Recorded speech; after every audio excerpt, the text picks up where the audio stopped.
और समाज में चाहे वो संगठनों के रूप में काम कर रहे हैं, चाहे वो व्यवस्था के रूप में काम कर रहे हैं, चाहे प्रशासन के हिस्से के रूप में काम कर रहे हैं या सरकारों के रूप में भी काम कर रहे हैं, तो हमें सबको मिल करके इस मुद्दे को लेकर के कहीं एक मत होना पड़ेगा कि इसका मैग्नीट्यूड जानने के लिए ज़रूरी है कि हम एक इंटेंसिव स्टडी करवाएं और इसके ऊपर इन डेप्थ कोई जो पूरे जो पैन हिमाचल में जो अलग अलग क्षेत्रों से इसका डाटा सामने आए, उसकी ज़रूरत आज बहुत ज़्यादा महसूस हो रही है। सरकार को भी इस पे ये जो सामाजिक ताने बाने हैं समाज के अंदर, चाहे महिलाओं के ग्रुप है, महिलाओं के संगठन है, प्रशासनिक को है, बहिष्कृत करने से भी मामला नहीं सुलझेगा और ना ही उसमें वो आएगा, क्योंकि उसमें और ज़्यादा फिर लोग अपने आप को नहीं लाएंगे सामने। ये एक बहुत बड़ा वो है, इसलिए एक सामाजिक उसके रूप में एक अभियान चलाने की जरूरत है।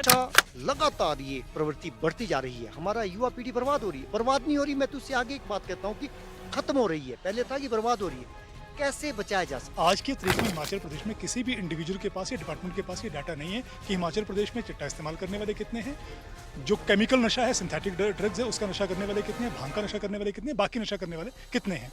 तो जब तक हमको लोड का पता नहीं होगा, हम रणनीति बना ही नहीं सकते हैं। और चिंता की बात क्या है, अभी भी हम इस तरह की रणनीति के ऊपर काम नहीं कर रहे हैं कि पहले हम प्रॉब्लम या ग्रेविटी को मेजर करें, उसका एनालिसिस करें, फिर हम रणनीति बनाएं। अभी जो हमारी अप्रोच काम कर रही है, हम केबल सप्लाई चेन को ब्रेक करने वाली रणनीति के ऊपर काम कर रहे हैं। ये इंपॉर्टेंट है, पर उससे काम होने वाला नहीं है। हिमाचल प्रदेश चिट्टे के मामले में पंजाब से 1% नीचे था, यानी पंजाब में उसमें निकल के आया था 2.70% जो इंडिविजुअल हैं वो चिट्टे का इस्तेमाल करने वाले निकल के आए थे 2018 में, और हिमाचल प्रदेश में 1.70% निकल के आए थे।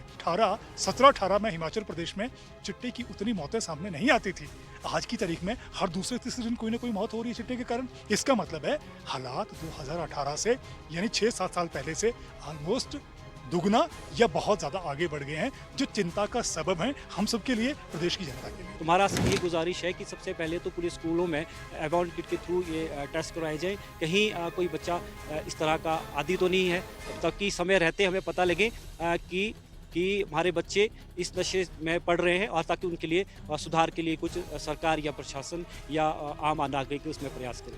वो डराना और डेमोनाइज करना चाहते हैं चीज़ों को, तो उससे बातों का समाधान नहीं होगा। दूसरा मामला है कि ये कैसे हम काउंसलिंग रिहैबिलिटेशन के प्रोसेस को बढ़ाएं, इन चीज़ों को देखा जाना चाहिए, क्योंकि इसके कारण हैं इन चीज़ों को। मुझे दुख हुआ कि हिमाचल प्रदेश में विधानसभा में एक्ट आया और ये सब अध्ययन किए बगैर इस एक्ट को पास कर दिया गया। अब जैसे अगर आप क्रिमिनलाइज करते जाओगे तो क्रिमिनलाइज होने से समाधान नहीं होता है, बल्कि और स्थिति बिगड़ती है। नमस्कार, टीन्ज भारत देखने आप में हूँ रमेश असिंगटा। हिमाचल प्रदेश में नशा लगातार नासूर बनता जा रहा है, लगातार मौतें हो रही है। हालांकि सरकार भी चिंतित है, प्रशासन भी अपने स्तर पर, खासतौर पर पुलिस प्रशासन कार्रवाई कर रहा है, लेकिन ये नाकाफी साबित हो रहा है। आज शिमला में लगभग 30 संस्थाएं यहाँ अलग अलग जो सामाजिक क्षेत्रों में सेवाएं दे रही है, कार्य कर रही है, वो संस्थाएं जुटी हुई है। नशे के खिलाफ कैसे मुहिम को आगे बढ़ाया जा सकता है, कैसे पीढ़ी को बचाया जा सकता है, क्योंकि पीढ़ी को बचाने की ये जद्दोजहद है, पूरी की पूरी लड़ाई है। इसी मुद्दे पर बातचीत करने के लिए आज ऑर्गेनाइजर है हिमाचल ज्ञान व्यासपीठ, उनके सेक्रेटरी हमारे साथ सत्यवान पुंडीर हमारे साथ है। पुंडीर साहब, आज एक नई पहल आपने की है, इतनी सारे संस्थाओं को एक प्लेटफॉर्म में आपने लाया है, कारण क्या है? सिंटर जी, आज ये जो पहलू उभर करके आया है कि ये जो नशे वाला मुद्दा और ख़ास तौर पे युवाओं में बढ़ते नशे की समस्या, ये किसी एक संस्था या किसी एक समाज के हिस्से का पहलू नहीं है। इसलिए आज प्रयास हमारे ये है कि समाज को इसमें जागना होगा, समाज को आगे आना होगा, और समाज में चाहे वो संगठनों के रूप में काम कर रहे हैं, चाहे वो व्यवस्था के रूप में काम कर रहे हैं, चाहे प्रशासन के हिस्से के रूप में काम कर रहे हैं या सरकारों के रूप में भी काम कर रहे हैं, तो हमें सबको मिल करके इस मुद्दे को लेकर के कहीं एक मत होना पड़ेगा, एक आवाज़ में बात करनी पड़ेगी। नहीं तो हमारी जो युवा पीढ़ी है, जो आज जिनकी ज़िंदगी स्टेक पे लगी है, आज वो भविष्य जो कल का है वो बचेगा, किस रूप में बचेगा, कैसा बचेगा, और आने वाले कुछ सालों में अगर हम इसी रफ्तार से ये नशा बढ़ता रहा तो वो नौजवान आज किस दिशा में जाएगा, ये चिंता का विषय आज हो जाएगा। इसी चिंता के कारण आज इस प्लेटफ़ॉर्म का एक जो अभी प्रयास हुआ है कि सभी संगठन जो इसमें काम कर रहे हैं, लंबे समय से कर रहे हैं, कोई छोटे समय से काम कर रहे हैं, लेकिन एक मंच पर आकर के इस पे डायलॉग करना, बातचीत करना और एक सामूहिक प्रयासों की जो रूपरेखा है, उसको तैयार करना, ये प्रयास आज हमारा इस अधिवेशन के माध्यम से था। क्योंकि कई प्रोमिनेंट लोग भी इसमें आप अगर उनके कुछ के नाम बता दें, प्रोमिनेंट लोग भी इसमें आए हुए हैं, उनका कंट्रीब्यूशन समाज के लिए बहुत अच्छा हो सकता है, पहले भी रहा है। कोई रिटायर अधिकारी है, कर्मचारी है, तो कौन-कौन जो महत्वपूर्ण लोग इसमें आए हैं, वो कौन-कौन है? इसमें देखो दीपक सानंद जी जो रिटायर्ड चीफ सेक्रेटरी हुए हैं हिमाचल सरकार से, उनका अपने समय के अंदर भी जो एक काम करने का कार्य प्रणाली रही है, बहुत प्रोग्रेसिव रही है और बहुत सक्रिय रूप से उन्होंने काम किया है, बहुत अथॉरिटी के साथ काम किया है। हमारे जो हंसराज चौहान जी हैं, ये सोशल जस्टिस एम्पावरमेंट डिपार्टमेंट में थे, रिटायर्ड आईएएस हैं, ये भी इस मंच का हिस्सा थे और 2015 से हम साथ चले हैं। और उसके साथ-साथ यहाँ पर डॉक्टर कुलदीप सिंह तंवर जी जो आईएफएस थे, साक्षरता अभियान के पुरोधा रहे हैं, इन्होंने बड़े लंबे समय से इस पे काम किया है।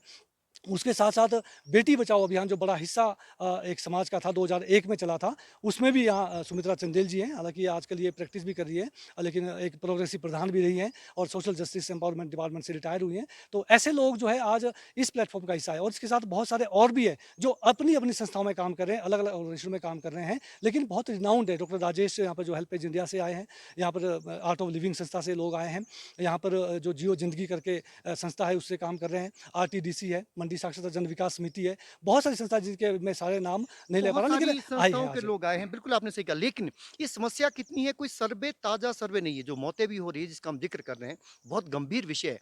लेकिन मौतों का जो कारण है वो तो कई बार वो सामने नहीं आ पाता। जो एग्ज़ैक्ट डाटा है उस समस्या को तो तभी हमें गंभीरता का तभी ज़्यादा पता लगेगा जब कोई लेटेस्ट डाटा होगा। क्या कोई सर्वे एनजीओ के माध्यम से या सरकार का, सरकारी तंत्र का इससे निपटने की दिशा में कोई सर्वे सामने आया है? संगीता जी देखिए इसमें सर्वे की ही हम बात कर रहे हैं, अभी भी इससे पहले जो चर्चा हो रही थी कि इसमें कोई समस्या का मैग्नीट्यूड कितना है, कितनी गंभीर समस्या है, वो आंकड़ों में अभी उसको नहीं देख पा रहे हम।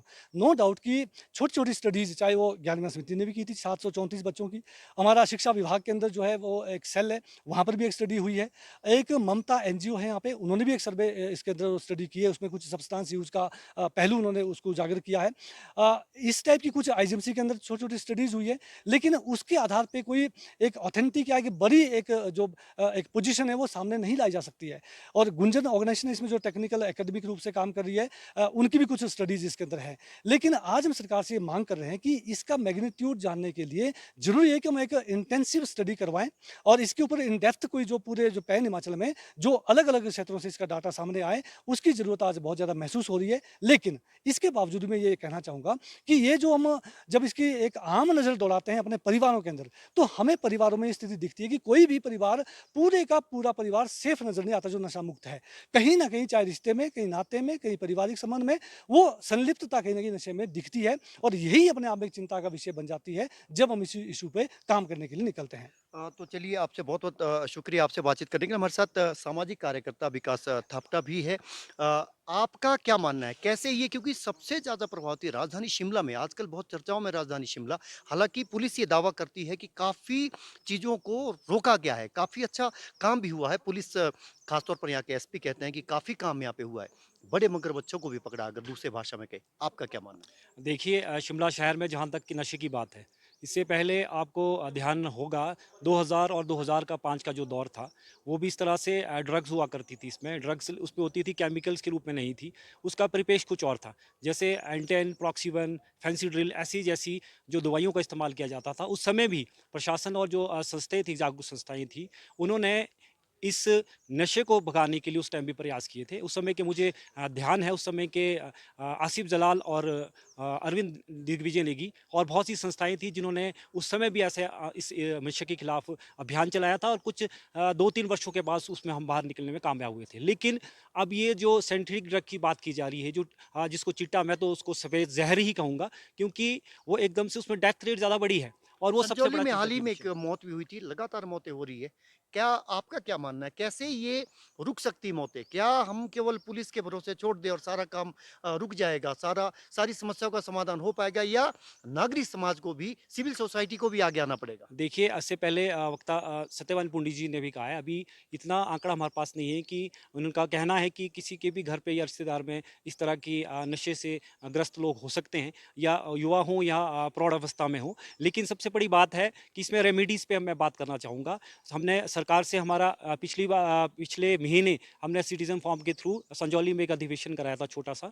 उस पे हमारी सरकार से यही गुज़ारिश थी कि सबसे पहले जो इवॉन किट की बात की जाती है, जिसमें हर घर में जिसमें पता लगे कि कहीं किसी के कहने पे या किसी के नेक्सिस के थ्रू कहीं नशे की आदि तो नहीं बनी। ये बात तो निश्चित है कि पेडलर्स की इसमें बहुत बड़ी भूमिका है, और वो ट्रेस आउट करके जो संपन्न परिवार के जो एडोलसेंट बच्चे होते हैं उनको पॉइंट आउट करते हैं, उनको नशे में किसी भी फॉर्म में नशे के आदी बनाते हैं, ताकि उनका आगे का इसमें व्यापार भी चलता रहे और अच्छा पैसा मुनाफा भी कमा पाए। सबसे पहले हमारा सरकार से है कि जो आपके स्कूल है प्राइमरी, जितने सरकारी स्कूल्स हैं, चाहे आप प्राइमरी डायरेक्टरेट से हो, चाहे आपका फिजिकली डिपार्टमेंट से हो, तुम्हारा सब ये गुजारिश है कि सबसे पहले तो पूरे स्कूलों में एवॉन किट के थ्रू ये टेस्ट करवाए जाए, कहीं कोई बच्चा इस तरह का आदी तो नहीं है, अब तक कि समय रहते हमें पता लगे कि हमारे बच्चे इस नशे में पड़ रहे हैं, और ताकि उनके लिए सुधार के लिए कुछ सरकार या प्रशासन या आम नागरिक उसमें प्रयास करें। नशे की समस्या से कैसे निजात मिल सकती है? क्योंकि माँ एक प्रभावित रहती है, महिलाएं क्या सोचती है, परिवार की केंद्र बिंदु माँ रहती है। माँ, एक परिवार जब उसका बच्चा, कोई भी बच्चा हो, अगर वो नशे की चपेट में है तो उससे सबसे ज़्यादा प्रभावित माँ ही होती है। हमारे साथ सामाजिक कार्यकर्ता संतोष कपूर है। आप बताइए, जो हिमाचल प्रदेश में नशा बहुत ज़्यादा बढ़ गया है, एक तो आपकी नज़र में इसका समाधान है क्या? अ, हाँ, मैं संतोष कपूर अखिल भारतीय जनवादी महिला समिति की पूर्व राज्य अध्यक्ष हूँ, और हम लगातार पिछले लंबे समय से हम नशे के खिलाफ हमारा बहुत बड़ा आंदोलन और बहुत बड़े हमने संघर्ष किए हैं।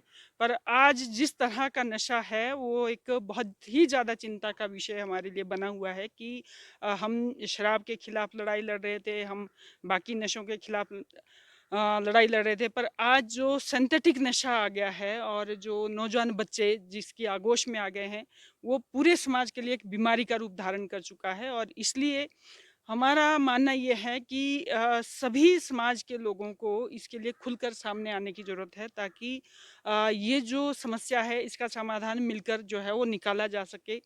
क्योंकि ये एक केवल ऐसा नहीं है कि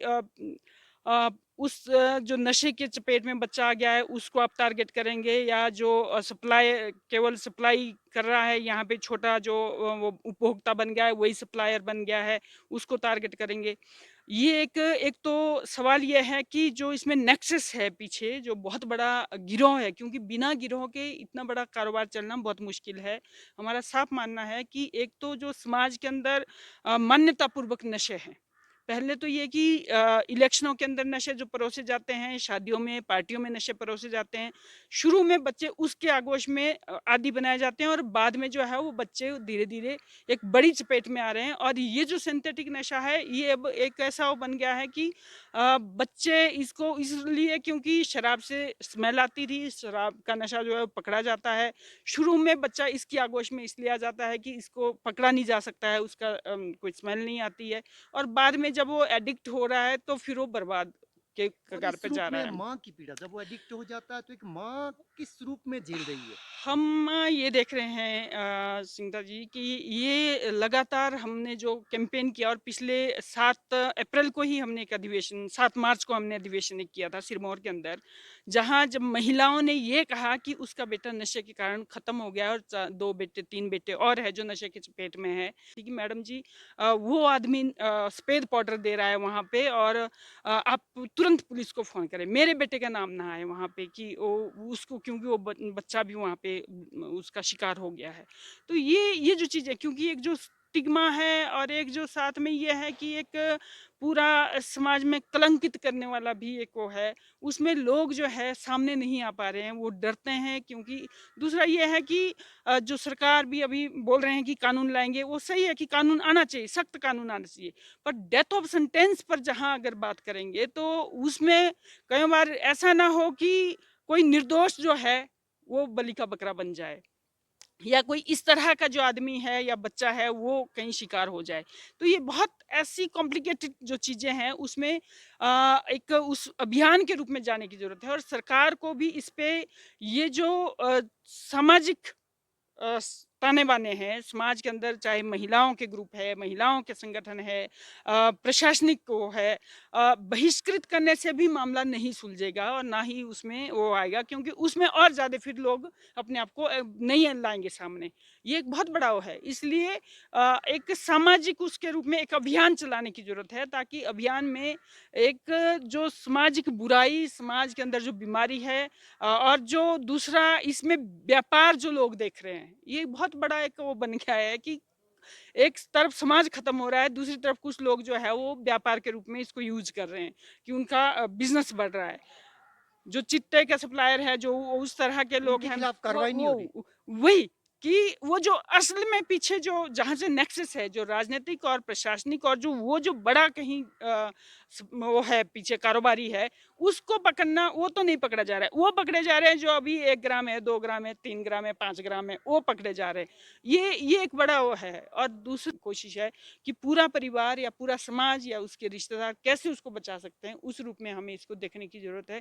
ताकि एक अभियान जो है वो हर स्तर पर सामाजिक कार्यकर्ता, हर मंडली, हर राजनीतिक पार्टी, हर जो कोई भी संगठन है ना? वो धर्म, जात, इलाके के ऊपर उठकर जो है और राजनीतिक उससे ऊपर उठकर इसमें लोगों को आना पड़ेगा, तब जाकर इसका समाधान हो पाएगा। अन्यथा जो है और अपना जो फ़ायदा है कि कई लोग ऐसा वो देखते हैं कि मेरा बिज़नेस और मेरा वो, तो उससे भी ऊपर उठकर वो करना पड़ेगा। हमने अभी जो 8 मार्च हुआ था उसमें हमने अलग-अलग केमिस्टों की दुकानों में भी एक अपील किया था कि जब तक डॉक्टर जो है एडवाइस नहीं कर रहे हैं तब तक सिरिंजें और कोई भी इस तरह की दवाई जो है नौजवानों को ना दी जाए क्योंकि चिट्टे के अलावा जो है वो केमिकल घोल जो बनाकर बच्चे ओवरडोज ले रहे हैं उससे डेथ्स हो रही है जो एक बड़ा वो है क्योंकि चिट्टा जो है वो बहुत महंगा है चिट्टे से डेथ उस ओवरडोज लेने के लिए वो हज़ारों रुपए चाहिए और जबकि वो केमिकल घोल जो है वो वही दवाइयाँ दुकानों से लेके बच्चे जो है केमिकल घोल बना रहे हैं और उसको इंजेक्ट कर रहे हैं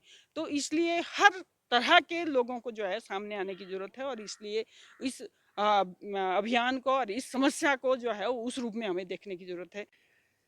नशे के खिलाफ कई संस्थाएं बढ़ चढ़कर न केवल हिस्सा ले रही है बल्कि अपनी भागीदारी भी सुनिश्चित कर रही है। अभियान अब अपने स्तर पर कई संस्थाओं ने चला रखे, न केवल आज से, कई साल पहले से, या ये कहें कि लगभग 1.5 से 2 दशक पहले से कई संस्थाएं सक्रिय रही है। इनमें से एक प्रमुख संस्था है गुंजन संस्था। इसके विजय कुमार साहब हमारे साथ है और ये एक सामाजिक कार्यकर्ता है, बहुत सामाजिक सरोकारों के प्रति समर्पित रहते हैं। इनसे ही बातचीत करते हैं। नशा लगातार ये प्रवृत्ति बढ़ती जा रही है, हमारा युवा पीढ़ी बर्बाद हो रही है। बर्बाद नहीं हो रही, मैं तो उससे आगे एक बात कहता हूँ कि खत्म हो रही है। पहले था कि बर्बाद हो रही है, कैसे बचाया जा सकता है? बिल्कुल, सिक्टा साहब आपने बड़ी इंपॉर्टेंट बात की है और उससे पहले इंट्रोडक्शन में आपने एक बात करी कि तकरीबन 2 दशक से नशे के ऊपर हलचल हो रही है, लेकिन कहीं हम सिरे पे पहुंच नहीं रहे हैं और हो उल्टा रहा है जो आप कह रहे हैं कि नशे का जो क्वांटम है, इसका जो लोड है बढ़ता जा रहा है और अब स्थिति ऐसी होगी, हर दिन हम नशे से मरते हुए बच्चों को देख रहे हैं, जो अपने आप में बड़ी चिंता की बात है। सो इम्पॉर्टेंट बात ये है, ये हमको ये भी बताता है, इसका मतलब ये है कि नशे से डील करने का हमारा तरीका ठीक नहीं है, मैकेनिज्म ठीक नहीं है, हमें कुछ नई अप्रोचेस के साथ काम करना पड़ेगा। ये आज की तारीख में सबसे इंपॉर्टेंट बात है कि जिस तरीके से हम नशे की प्रॉब्लम को टैकल कर रहे हैं, वाकई वो ठीक है कि नहीं है? हमें कुछ इनोवेटिव सोचना पड़ेगा, अलग तरह से देखने की ज़रूरत है। एक सर्वे पहले भी हुआ था, आपको ज़्यादा हाँ। बेहतर वो मालूम है। उस वक्त किस तरह के चौंकाने, या से काफ़ी वर्ष पहले किस तरह के चौंकाने वाले आंकड़े सामने आए? अब मौतों के ज़्यादा आंकड़े आ रहे हैं, हालांकि उसका कोई डेथ का रिकॉर्ड, उचित रिकॉर्ड या सही रिकॉर्ड सरकार के पास भी नहीं है, प्रशासन के पास भी नहीं है। तो कैसे दखल दिया जा सकता है ताकि एक डाटा भी हमारे पास सही आए, तब तो कोई पॉलिसी उस पर इंटरवीन कर सकती है। बहुत इंपॉर्टेंट बात बोली है कि अगर हम कोई भी प्रिवेंटिव पॉलिसी बनाएंगे या कोई कार्यक्रम बनाएंगे, उसका आधार क्या होगा? आज की तारीख में हिमाचल प्रदेश में किसी भी इंडिविजुअल के पास या डिपार्टमेंट के पास ये डाटा नहीं है कि हिमाचल प्रदेश में चिट्टा इस्तेमाल करने वाले कितने हैं, जो केमिकल नशा है, सिंथेटिक ड्रग्स है, उसका नशा करने वाले कितने हैं, भांग का नशा करने वाले कितने हैं, बाकी नशा करने वाले कितने हैं। तो जब तक हमको लोड का पता नहीं होगा, हम रणनीति बना ही नहीं सकते हैं। और चिंता की बात क्या है, अभी भी हम इस तरह की रणनीति के ऊपर काम नहीं कर रहे हैं कि पहले हम प्रॉब्लम या ग्रेविटी को मेजर करें, उसका एनालिसिस करें, फिर हम रणनीति बनाएं। अभी जो हमारी अप्रोच काम कर रही है, हम केवल सप्लाई चेन को ब्रेक करने वाली रणनीति के ऊपर काम कर रहे हैं। ये इंपॉर्टेंट है, पर उससे काम होने वाला नहीं है जब तक हम डिमांड को कम करने या ख़त्म करने के ऊपर काम नहीं करेंगे। तो इंपॉर्टेंट क्या है, हमें ऐसा लगता है सप्लाई चेन को ब्रेक करने के साथ साथ हमको प्रिवेंशन के ऊपर काम करना पड़ेगा, बचाव के ऊपर काम करना पड़ेगा। अभी बचाव के ऊपर कोई खास काम हो नहीं पा रहा है। सर्वे का आप थोड़े से अगर वो शेयर कर पाए, सर्वे से जो आंकड़े आए थे सामने, हाँ, वो कब सर्वे हुआ था, किस तरह के आंकड़े? एक अलार्मिंग सिचुएशन थी ना केवल आज तो बहुत खतरनाक स्थिति है, विस्फोटक स्थिति अब कह सकते हैं। सो सिंगटा साहब, आप जैसे जो सर्वे की बात कर रहे हैं, वो सर्वे 2018 में हुआ था। एक्चुअली 18 में भारत सरकार ने किया था। भारत सरकार ने एम्स के साथ मिलके और मिनिस्ट्री ऑफ सोशल जस्टिस ने मिलके सर्वे को पूरे हिंदुस्तान में किया था। उसमें जो निकल के आया था, उसमें हिमाचल प्रदेश चिट्टे के मामले में पंजाब से 1% नीचे था। यानी पंजाब में उसमें निकल के आया था 2.70% जो इंडिविजुअल हैं वो चिट्टे का इस्तेमाल करने वाले निकल के आए थे 2018 में, और हिमाचल प्रदेश में 1.70% निकल के आए थे। इसका मतलब ये है 2018 में भी हिमाचल प्रदेश की 1.70% जो पॉपुलेशन थी वो चिट्टे का इस्तेमाल करने वाली थी। अब तो उसको तकरीबन 7 साल हो गए। 7 साल बाद वो जो लोड है 1.70% वाला, वो कहाँ पहुँच गया, आप अंदाज़ा लगा सकते हैं। क्योंकि 17-18 में हिमाचल प्रदेश में चिट्टे की उतनी मौतें सामने नहीं आती थी। आज की तारीख में हर दूसरे तीसरे दिन कोई ना कोई मौत हो रही है चिट्टे के कारण। इसका मतलब है हालात 2018 से यानी 6-7 साल पहले से ऑलमोस्ट दुगना या बहुत ज़्यादा आगे बढ़ गए हैं, जो चिंता का सबब है हम सबके लिए, प्रदेश की जनता के लिए। रोकथाम, अंतिम सवाल, रोकथाम कैसे होगी? क्या आप सुझाते हैं सरकार को, प्रशासन को, और बहुत सारी और भी संस्थाएं हैं, किस तरीके से, और लोग कैसे अपनी भागीदारी इस नशे के खिलाफ जो मुहिम है उसमें सुनिश्चित कर सकते हैं? जो मैंने प्रैक्टिकली एक्सपीरियंस किया है और जिन बच्चों से मेरी नशा करने वाले बच्चों से मेरी बातचीत होती है, मैं अक्सर उनसे यही पूछता हूँ कि पहला नशा आपने कहाँ से शुरू किया है। तो बहुत सारे बच्चे जो चिट्टा का इस्तेमाल करने वाले हैं, उनका जो पहला डोज से नशे की शुरुआत थी वो स्मोकिंग से होती है, सिगरेट से होती है। हम ये बोलें बच्चों को कि बच्चे चिट्टे का नशा नहीं करना है पर बाकी नशे कर लीजिए, मुझे लगता है लॉजिकल नहीं है। हमको नशे की बात करनी होगी, नशे के खिलाफ लड़ाई करनी होगी। सो पहली बात कि जो एंट्री पॉइंट ऑफ ड्रग्स हैं उसको लेके हमको अपने बच्चों को तैयार करना पड़ेगा, अलर्ट करना पड़ेगा, मैं कहूँगा एजुकेट करना पड़ेगा कि ये जो शुरुआती दौर वाले नशे हैं यहाँ से भी हमको परहेज बना के रखना है, पहली चीज़। और दूसरी बात, जनरली जिन बच्चों ने और इन पहला नशों को तो सामाजिक तौर पर भी मान्यता है। मान्यता प्राप्त है, बिल्कुल मान्यता प्राप्त है। आप बड़ी इंपॉर्टेंट बात बोल रहे हैं। और दूसरी बात यह है कि ये जो नशा है सबसे पहले ऑफर कौन करता है? दोस्त करता है। सिगरेट का नशा भी पहली बार दोस्त ऑफर करता है और चिट्टे का नशा भी पहली बार दोस्त ऑफर करता है। तो जब तक हम अपने बच्चों को सक्षम नहीं बनाएंगे निर्णय लेने के लिए, चॉइसेस को लेके, तब तक हम नशे को ख़त्म कर नहीं पाएंगे। और इम्पॉर्टेंट बात यह है, हमारे बच्चों को इतनी समझ, इतनी परख होनी चाहिए, उनके दोस्तों की चॉइसेस हेल्दी हैं या नेगेटिव हैं, उनके इन्फ्लुएंस प्रभाव पॉजिटिव वाले हैं या नेगेटिव वाले हैं। अगर मेरा दोस्त नशा करने वाला होगा, मैं नशे से बच नहीं पाऊंगा। 1-2 बार मैं ना करूंगा, अल्टीमेटली मैं ट्रैप में चला जाऊंगा। तो ये बहुत इंपॉर्टेंट बात है। हमें अपने बच्चों को सक्षम बनाना है, और सक्षम बनाने का मतलब केवल कॉलेज लेवल नहीं है। आज के बच्चे जल्दी जवान हो रहे हैं, ये हमको मानना पड़ेगा। 20 साल पहले जो इंडिविजुअल जवान होता था, वो हम कहते थे कि 17, 18, 20 साल का बच्चा जवान हो रहा है। अब जवानी 11-12 साल से शुरू हो जा रही है। इसका मतलब ये है, अगर हम प्रिवेंशन की बात करते हैं, हमको 10-11 साल से बच्चों के बीच में काम करना शुरू करना पड़ेगा, और उन्हें ये समझ, ये जानकारी, ये एजुकेशन देनी पड़ेगी। तब जाके हम बचा पाएंगे, तब बच्चे नशे को ना कर पाएंगे, अदरवाइज ये होने वाला नहीं है। चलिए, हमसे बात करने के लिए बहुत बहुत शुक्रिया। तो ये इन्होंने, क्योंकि इनको एक अनुभव भी है फील्ड स्तर का, 2018 में जो गवर्नमेंट ऑफ इंडिया के यानी भारत सरकार का सर्वे हुआ था, उसमें चिंताजनक आंकड़े सामने आए थे। हम केवल एक कदम पीछे थे पंजाब की तुलना में, जिसको उठता पंजाब भी कई बार कहा गया। हालांकि ऐसे स्लोगन से भी कई बार ऐसे स्लोगन भी सही साबित नहीं होते हैं। जो कहा जाता है एक नकारात्मक छवि उससे भी बनती है, ऐसा कई लोग ऐसा मानते हैं। लेकिन अब सबसे बड़ी चुनौती ये है, इस वक्त जब स्थिति बद से बदतर या बहुत भयावह स्थिति हो गई है, इसकी रोकथाम के लिए पूरे सिविल सोसाइटी को आगे आने होगा। टिंज भारत देख रहे हैं आप, नमस्कार।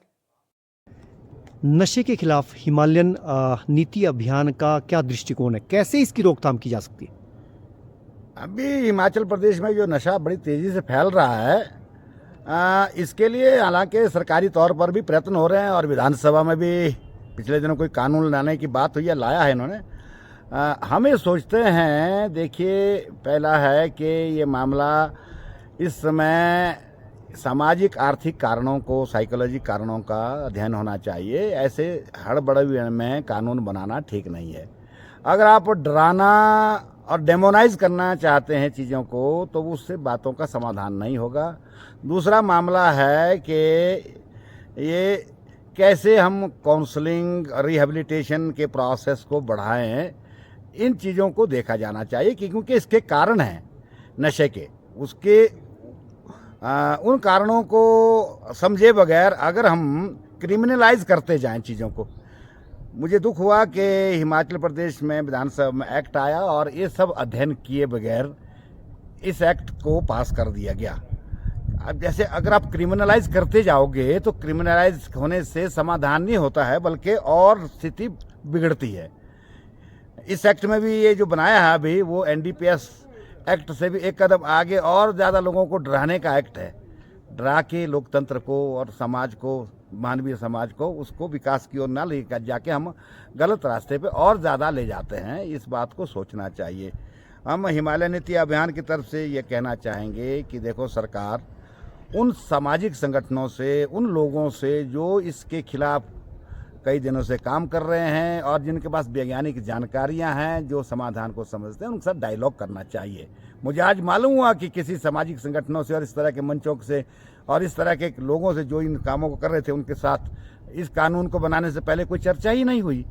तो इसलिए इन बातों को ऐसे किया जाना चाहिए। मेरा आज भी कहना है सरकार को कि इस एक्ट में, अब इस एक्ट में जो जो बातें की हैं उसको आगे कैसे लागू करना है, उसकी प्रक्रियाएं भी स्पष्ट नहीं है।